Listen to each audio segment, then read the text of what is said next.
perspective? You know what? She said it, yeah, and there's a book that I actually have, which is called Disciplines of a Godly Man, yeah. And there's a title under marriage which says sacrificial love. And the headings are death. So as she mentioned, we die to ourselves. So we'll go into this more later in detail. We also have suffering that's accompanied. There's also intercession. And then there's another aspect called sanctifying love, right?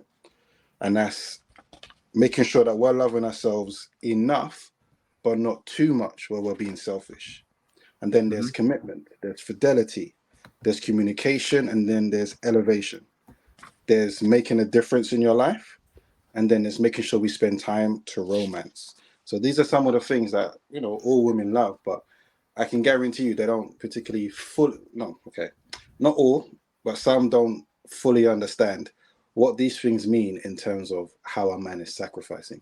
And before we even break it down towards a man and woman, think about your boss at work. Some of you who are entrepreneurs, who are your own bosses for a couple of years, and you're managing people, you know how that goes. Speak to your pastor. Speak to anyone who is in some sort of leadership position and tell them to tell you the truth of how hard it is and the sacrifices that they need to make. Because at the end of the day, for the people at the top, there's a vision, purpose, and drive they need to have. So that in itself, they submit to that purpose. They submit to that vision. And in order to have the people on board to say, come, let's go on this journey, they also have to, no, they don't people please. They don't just listen to what everyone else has to say, but they have to submit to that sacrifice that they're now looking after all these people. And what they also have to understand is along that journey, people are going to fight them. People are going to disagree. People are going to be obstacles. People are going to be disruptive. So they have to also submit to the aspect of, in order to do what I need to do, I'm taking a risk.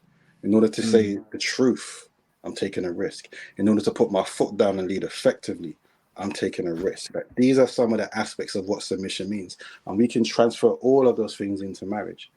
Everything I've just mentioned is what a man has to do.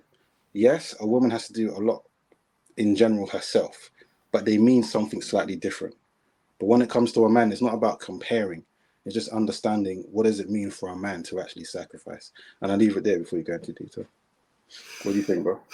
I love that, bro. For me, you know, submission, I'll take it from a more traditional route, I guess, or Google. I mean, that's what I mean. But it's simply just to yield to a greater authority. And for me, that's what submission is yielding to a greater authority. And so when we talk about this subject, submission, I think what comes into play is the greater authority for both of us is love, you know. And since we know that God is love, that means submission is done in God. So when we follow the principles of God, in terms of what it means to love, 1 Corinthians 13, then we end up submitting to one another, right? So like the young lady said as well, in the loving of that woman, in the sacrificing, in the suffering, in the patience, endurance, in the times of, you know, taking the decision and you may be the bad person. These are the acts of love, but they are also the acts of submission in doing so, because you're submitting to love. And so when you submit to love, that means the godly principles. I think that's the most important thing adding to that, because when we talk about love, other people might have different aspects of love. From a Christian perspective, love God. So his principles on what love is what we follow. And so if I yield to that, I'm going to be enduring. I'm going to be patient. I'm going to cover wrongs. I'm not going to be quick to anger. I'm not going to boast. You know what I mean? I'm going to be patient with you. I'm going to see things from a godly perspective when I'm dealing with you. So for me, submission is, again, yielding to the greater authority, and the greater authority that I believe that we both have is to Christ, is to the Father. So yeah, very similar to yours as well, you know, that aspect. In regards, obviously, to the video that she put across, you know, she spoke about, obviously, you know, a husband yielding to his wife, or a man yielding to a woman. Some people might not see it as submission,